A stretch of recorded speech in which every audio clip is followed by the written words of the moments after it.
복음에는 하나님의 의가 나타나서 믿음으로 믿음에 이르게 하나니 기록된 바 오직 의인은 믿음으로 말미암아 살리라 함과 같으니라. 이 유명한 구절은 많은 신앙의 위인들이 이 말씀을 가지고 굉장히 은혜를 받았죠.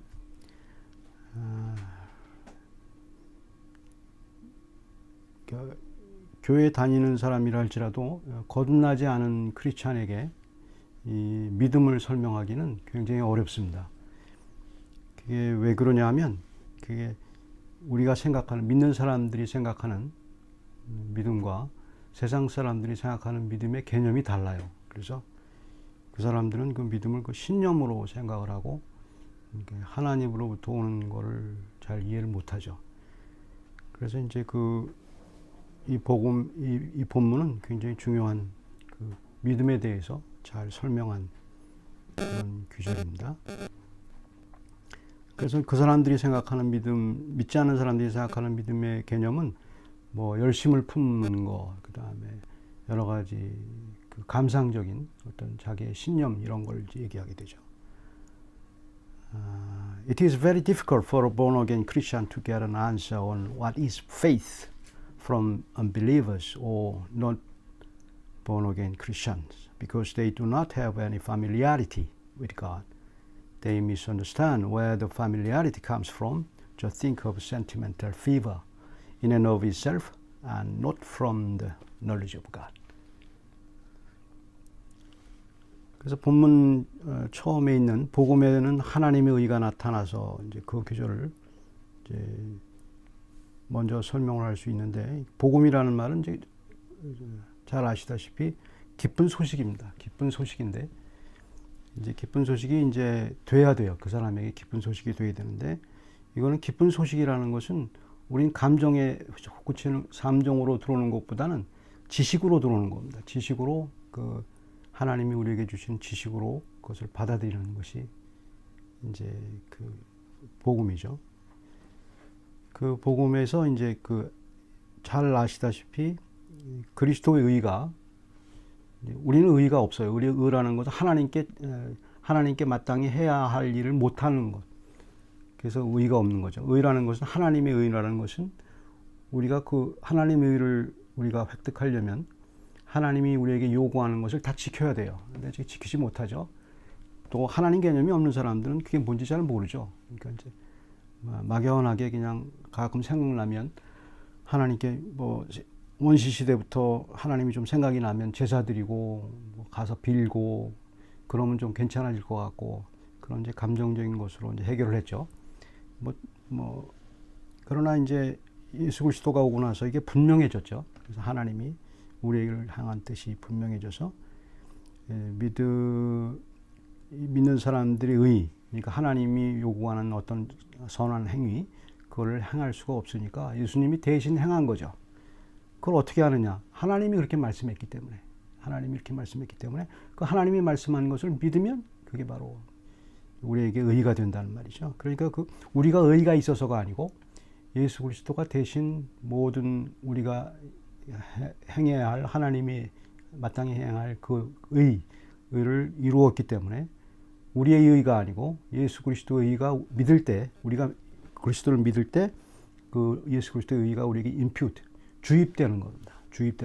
그래서 그게 굉장히 중요한 개념이고 그것이 굉장히 중요한 지식이죠.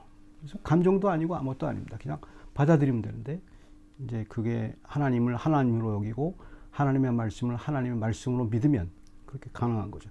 이건 원초적으로 잘못된 거는 하나님이 계시다는 걸 믿고, 그다음에 하나님의 아들 예수 그리스도를 우리에게 보냈다는 걸 믿어야 돼요. 그건 방법이 없습니다.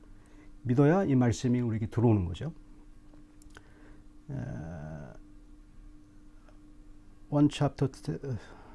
Roman chapter 1:17, first, for in the gospel righteousness from God is revealed.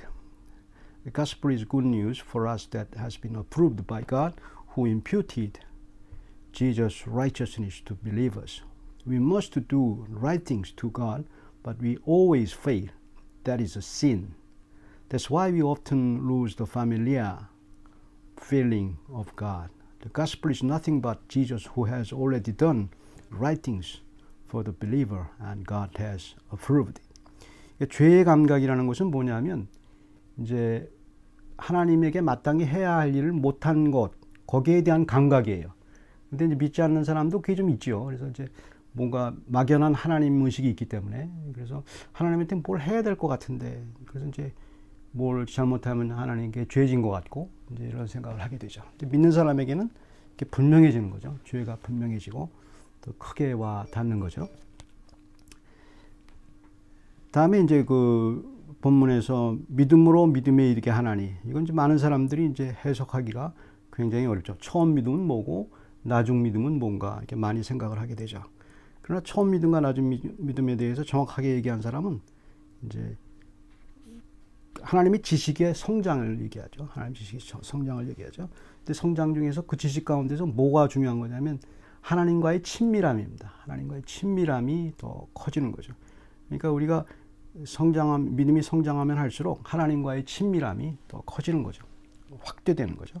그게 바로 이제 믿음에서 믿음으로 이렇게 믿음으로 나아가게 된다 이 말이다. 믿음으로. Righteousness that is by faith from first to last. Faith is believing this gospel that God accepts us by justification by faith alone. But faith is gift from God. Ephesians chapter 2 verse 8. That's why people can't understand the Christian faith, that we can't have this faith arbitrarily. As born-again Christians, this faith allows more and more familiarity with God by faith from first to last. The advanced level of familiarity of God will be verified on the believer's deathbed, showing more love to God than family and friends. 에베소서 2장 8절에 보면 이제 믿음은 하나님의 선물이라고 되어 있어요. 그러니까 하나님이 그 믿게끔 그러니까 다시 표현하면 하나님이 믿게끔 해야 믿을 수밖에 없죠. 하나님이 주시는 그 선물이기 때문에 하나님 쪽에서 이니셔티브가 있죠. 그래서 이제 사람들이 이제 믿는 사람들의 그 믿음을 잘 이해를 못하죠. 그리고 믿는 사람 쪽에서도 자기가 믿는 것 같아도 하나님이 믿게 했다는 것을 자꾸 알게 되죠. 어쨌든 믿음에서 믿음으로 가게 되는 그 성장 과정 속에서 우리가 맨 마지막에 이제 하나님을 아주 친근하게 여기고 하나님을 굉장히 사랑한다고 본인이 고백할 수 있으면 이제 그게 이제 좋은 겁니다. 근데 하나님을 사랑하는 것을 어떻게 사랑하는가? 그것을 많이 이제 생각을 하죠. 사람들은 이제 센티멘탈하게 이제 하나님을 사랑한다고 얘기하는데 하나님의 사랑에는 고통이 같이 있어요. 그다음에 이제 하나님과의 여러 가지 힘듦이 같이 있죠. 그것이 이제 하나님과 사랑하는 그런 거죠. 그다음에 이제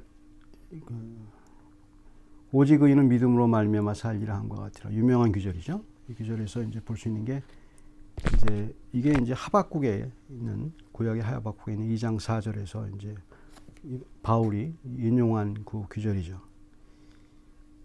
근데 이제 하박국 2장 4절을 보게 되면 그 원래 바울이 인용한 그 구약의 하박국을 보게 되면 그 재밌는 구절이 있습니다.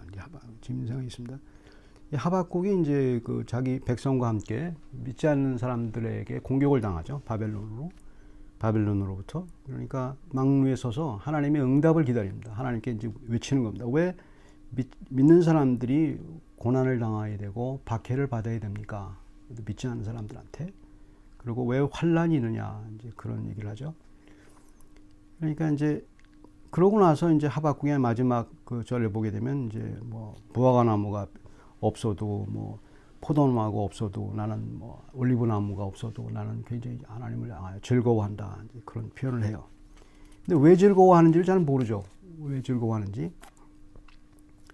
근데 그거는 이제 하나님이 하나님을 찬양하는 것에 대해서 이제 본인이 하는 게 아니고 하나님이 그걸 믿게끔 했기 때문에 그렇죠. The righteous will live by faith. We can see this verse quoted by Paul from Habakkuk chapter 2 verse 4. But the righteous will live by his faith. God answered to Habakkuk that Judea will eventually be defeated by the Babylonians. After God's answer on Habakkuk's question, why should God's people be persecuted and pained? Habakkuk strangely praised God, though the fig tree does not bud and there are no grapes on the vines, though the olive crop fails and the fields produce no food, though there are no sheep in the pen and no cattle in the stalls, yet I will rejoice in the Lord. I will be joyful in God, my Savior, in Habakkuk chapter 3, verse 17. This is his strong familiarity with God. God's word, the righteous will live by his faith, had been believed. 여기서 중요한 것은 의인은 믿음으로 말미암아 살리라고 이제 그 하박국의 응답을 받았을 때 그것이 하나님의 응답으로 받아들이고 하나님과 아주 친숙하게 된 것을 경험한 겁니다. 하나님이 그걸 주신 거죠. 친근함. 그래서 하나님이 믿게 된 거죠. 그래서 의인은 믿음으로 말미암아 살리라는 그 로토가 그것을 통해서 하나님께 가까이 가는 것이 하나님이 그렇게 해주셔야 되고 믿음을 주셔야 되고 그다음에 예수 그리스도를 통한 그 의가 내게 주입된 것을 믿어야 되고 그렇게 이제 그것이 바로 이제 그것이 하나님께서 우리에게 주시는 위로이자 동시에 위대한 그 믿음이죠. 한 가지 더 이제 설명할 수 있는 구절이 있는데 하박국 2장 4절에 살리라 믿음으로 말미암아 살리라 여기 뭐 마찬가지지만 살리라가 이제 미래형으로 돼 있어요. 이제 미래형으로 돼 있는데 이게 이제 히브리 원어에서 보게 되면 하나님이 말씀하시게 되면 그것은 굉장히 끝까지 하나님이 지키신다 그 뜻이 됩니다. 그래서 그 상황이 어떻다 할지라도 하나님이 내게 주신 믿음은 그것은 그걸 견디게 해주신다. 그거를 믿은 겁니다. 하박국은 그래서 그렇게 된 거고. 그다음에 또 하나 더 연구할 수 있는 게 이제 창세기 32장 28절에 이제 야곱이 이스라엘이라는 이름을 받지 않습니까? 근데 이스라엘이라는 이름 자체가 그 사라 동사에 그다음에 그 미래형이죠. 그다음에 뒤에 이제 서픽스가 가시라는 하나님과 이제 싸운다 그 뜻인데 이게 사라 동사가 이제 싸운다 뭐 그런 뜻인데 하나님과 함께 이제 싸울 거다 영원히 그런 얘기. 근데 이게 친숙함의 다른 표현이에요. 그러니까 이제 하나님과 함께 우리가 이제 하나님을 사랑한다고 말할 때 사랑하는 표현이 이제 그냥 뭐 이렇게 감정적으로 사랑하고 그런 거라기보다는 성경에서 나와 있는 사랑이라는 표현은 고통을 당하면서도 하나님께 계속 묻고 그리고 친숙함이 있는 거죠. 이게 마치 어떤 내가 사랑하는 사람한테 모든 말을 할 수 있고 이제 그다음에 뭐 하나님이 옆에서 들으면은 그 사랑하는 사람하고 말하는 거 보면 굉장히 원수하고 말하는 것 같은데도 아주 믿고서 다 말하는 거죠. 이제 그런 것이 이제 시편에 많이 나왔죠. 그렇게 하나님은 아주 막 때를 쓰는 것 같기도 하고 버릇없게 구는 것 같기도 하고 그렇게 하나님과 싸우는 것 같기도 하고 이게 친숙함의 표현입니다. 그러니까 이제 시편에서 저주시 같은 것들은 그렇게 이해를 해야 돼요. 이제 저주시 같은 경우는 감정을 다 쏟아내지 않습니까? 뭐 원수를 사랑하라고 하나님 말씀하셨는데 자기를 미워하는 사람을 향해서 아주 나쁜 말을 토해내고 저주와 같은 말을 표현하죠. 저주시에 대한 해석이 참 여러 사람들에게 분분하죠. 하지만 하나님과의 친숙함의 표현이죠. 이제 야곱이 이제 이스라엘이 된 것은 하나님과의 친숙함의 표현이죠. 계속 하나님과 친숙해질 거죠. 그거를 얘기한 거죠. Forgive me on the slightly pedantic approach on Habakkuk chapter 2 verse 4. Hebrew imperfect verb will live can apply to our faith that will be permanently persevered because of God's saying. And further study of Israel in Genesis chapter 32 verse 28, that is an imperfect verb form of Sarah prevailed with suffix er, God. So whole meaning of it can be Jacob will permanently struggle with God, and it can be applied to today's believers, both of familiarity and struggling with God. 기도하겠습니다. 하나님 아버지 감사합니다. 저희들에게 주신 하나님의 은혜가 커서 믿음이 내게서 나오는 게 아니고 하나님으로부터 오는 믿음이며 주님께서 그리스도를 통하여 우리들의 삶 가운데서 하나님과 친숙하게 되도록 성장하게 되도록 해주신 것을 감사합니다. 모든 말씀 예수 그리스도 이름으로 기도드립니다.